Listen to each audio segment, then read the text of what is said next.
Well, welcome back. It's still Sunday, the 8th day of June, 2014. It's still 16:54. Well, it was 16:40, I guess, the last time. Anyhow, so yes, always the reason to turn the camera on. So I was talking about the thing with the... It's actually a sling for taking boats in and out of the water. I'm not quite sure what the purpose of it was. It might have had to do with service or... I don't know. Anyway, doesn't matter. The point is, I could rig the whole thing with a come along and just myself in the night. I could totally rig it, get it going, all by myself. But I prefer the idea of enlisting accomplices in this endeavor. I think 4 would be a good number.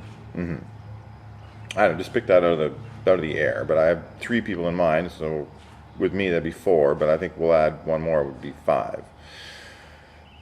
And the reason for that is, I'm too old for this shit. I can come up with it and I can make it so.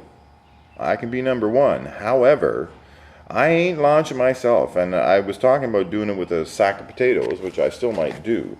But anyway, having other people around, not only does it give you guinea pigs, because you can pick some young ones that are much more resilient to injury.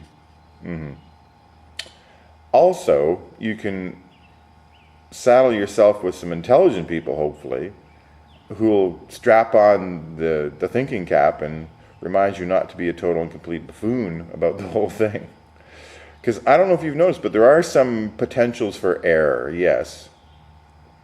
And one of the things I was thinking of doing too was adding a piece to the thing. And I'm going to describe how that would go. So, you know the very top of that tower, which is it's quite a ways up. I'm not sure how. I think it's 40, 50 feet maybe, but it might be 60. I don't know. It's pretty long. So one of the scenarios where I'm making the swing requires me to climb to the top of it and install a new piece. Yes, kind of like a spanker, if you will. Yes, I have to install the spanker. But that means I got to climb to the top of the thing to install it. I mean, I'll get everything ready on the ground, don't get me wrong. But anyway, having other people would make it possible to do that safely, because you could have them holding your ropes and whatnot. Yes, and you could use pulleys and things to make life less dangerous. Because as I've mentioned, I'm an adventure man now. When I was an adventure boy, okay, jump off the cliff, go for it. Fine. You know, you're young, you can heal.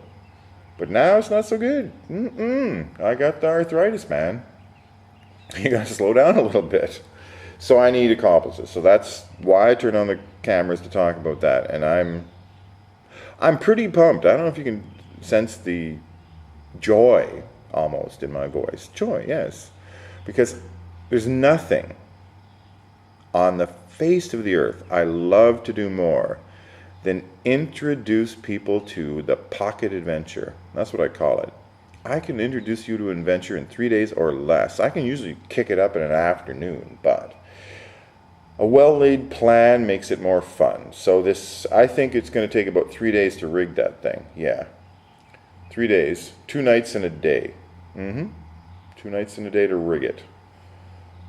First time we check out the roof. Second time we do some scuba diving. Third time we take care of business.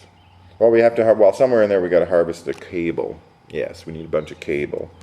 And it would be nice to have a cable cutter, so I need an axe and a sledgehammer. But I already know where I can get an axe and a sledgehammer, so that's pretty much covered. So yeah, that's about it. So need to find some accomplices, need to spend 3 days, and it's going to be huge. And you're going to see it right here on Adventure Boy TV. Thanks for tuning in. Bye-bye.